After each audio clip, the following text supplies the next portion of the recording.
महापर्व महाकुंभ। जी हाँ, इस महाकुंभ में प्रयागराज में हजारों की तादाद में साधु, सन्यासी और लाखों की तादाद में आम लोग आ रहे हैं। लेकिन इस वक्त सोशल मीडिया और मीडिया की सनसनी बनी हुई है हर्षा। हर्षा जी निरंजनी अखाड़े की शिष्या हैं, हमारे साथ मौजूद हैं। इनसे हम बात करेंगे और जानेंगे इनके साध्वी बनने का सफर। हर्षा जी, स्वागत है आपका आज तक पर। आप आई 2 दिन पहले महाकुंभ में और बहुत तेजी से वायरल हो गई, कैसा लग रहा है?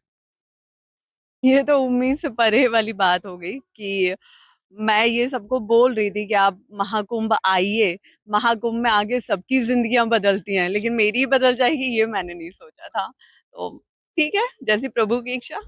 जरा अपने बारे में बताइए, कहाँ पैदा हुई, फिर आपने क्या किया और कितने साल पहले आप आई सनातन धर्म का प्रचार प्रसार करने के लिए? अम, मेरा जो जन्म है वो झांसी, उत्तर प्रदेश बुंदेलखंड का है।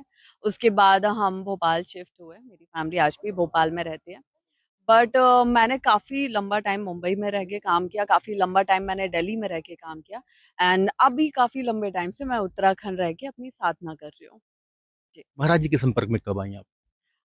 2 साल पहले, 2 साल पहले उनसे मेरा संपर्क हुआ, उनका सानिध्य मिला और उनकी छत्र छाया में रह के मैं साधना कर रही हूँ, चीज़ें सीख रही हूँ, उनका आशीर्वाद प्राप्त कर रही हूँ। इतनी कम उम्र में अचानक कैसे ख्याल आया कि आप जो है वो साध्वी बनने की दिशा में आप कदम रखें? देखिए, मुझे लगता है ना कि सनातन धर्म की गहराई में जाने के लिए या भक्ति की गहराई में जाने के लिए या हमारी संस्कृति को सीखने के लिए मुझे नहीं लगता कोई भी उम्र होती है। ये मुझसे बार-बार सवाल किया जा रहा है कि इस उम्र में, तो उसकी कोई उम्र नहीं होती है। जब आप पे ईश्वर की कृपा होती है, जब आप पे आपके गुरुदेव की कृपा होती है, आप अपने आप उस रास्ते पे चलने लगते हैं, जिसके बारे में आपने खुद भी नहीं सोचा होता है। आप रील्स बनाती थी, अ, लाखों की संख्या में आपके फॉलोअर्स हैं, लेकिन इन 2 दिनों में जो हुआ है वो ज्यादा बेहतर है या रील बनाकर जो आपकी पॉपुलैरिटी थी वो बेहतर थी? देखिए, दोनों ही चीज़ें मैं कहूँगी बेहतर हैं। उसका रीज़न ये है कि पहले जो मैं कर रही थी, मैं लोगों को जागरूक करने का काम कर रही थी, मैं धर्म से जोड़ने का काम कर रही थी और मैं अपनी संस्कृति के बारे में बताने का काम कर रही थी और जो हमारी संस्कृति को नहीं फ़ॉलो कर रहे हैं या कुछ भी उसके अगेंस्ट बोल रहे हैं, उनके बा लिए भी मैं उनके अगेंस्ट भी बात करती थी। तो वो मेरा एक चल रहा था और वो मेरा सीधे तरीके से चल रहा था। मुझे उसमें कोई उम्मीदें कुछ नहीं था। मेरा ये था कि मैं अपना फ़र्ज़ निभा रही हूँ, कहीं न कहीं एक छोटे तरीके से।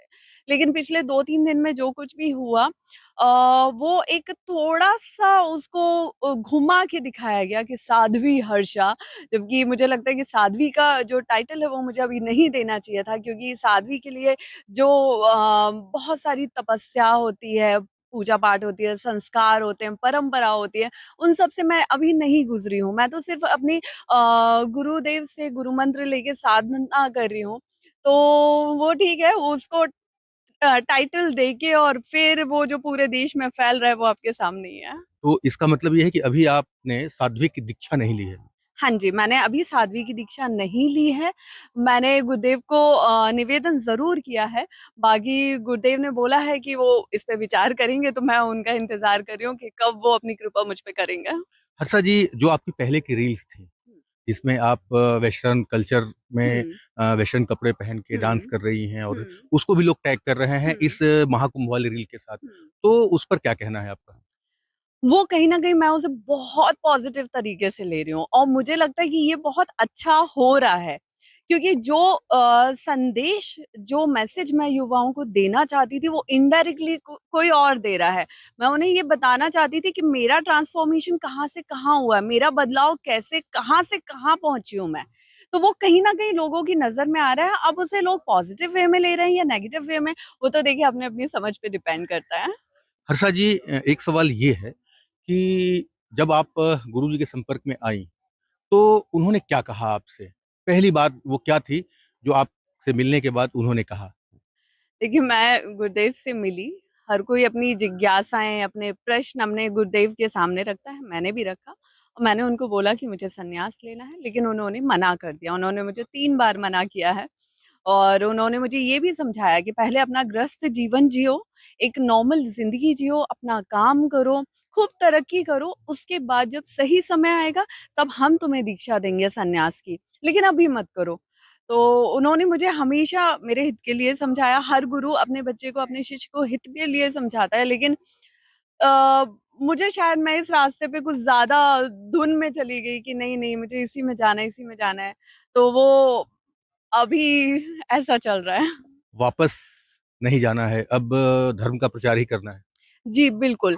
मैं अपने धर्म के लिए, अपनी संस्कृति को आगे बढ़ाने के लिए काम करना चाहती हूँ। जिस तरह उत्तर प्रदेश में कई युवाओं को मैं देख रही हूँ, कितने अच्छे से सरकार ने यहाँ पे महाकुंभ के लिए इतने अरेंजमेंट किए हैं, महाकुंभ को इतना व्यापक रूप दिया है।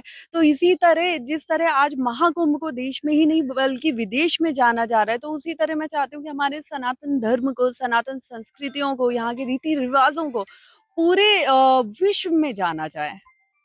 हर्षा जी, एक सवाल ये है कि जब आप का ट्रांसफॉर्मेशन हुआ जो आप बता रही हैं, अचानक ग्लैमर की दुनिया से आप आ गई आस्था की दुनिया में, घर वालों का क्या रिएक्शन था?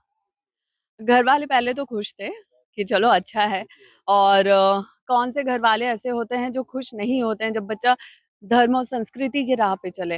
लेकिन हाँ, उन्होंने मुझसे ये उम्मीद नहीं की थी कि मैं संन्यास या ऐसा कुछ लेना चाहती हूँ। वो उनको अब धीरे-धीरे पता चल रहा है, तो वो अभी खुल के बात नहीं हुई है। अभी 2 दिन पहले जो वीडियो आपका वायरल हुआ है, हुँ, उसको लेके घर से कोई फ़ोन-वोन आया? नहीं। नहीं फ़ोन आया। फ़ोन ना फ़ोन ना आना खुद में एक बहुत बड़ा मैसेज होता है।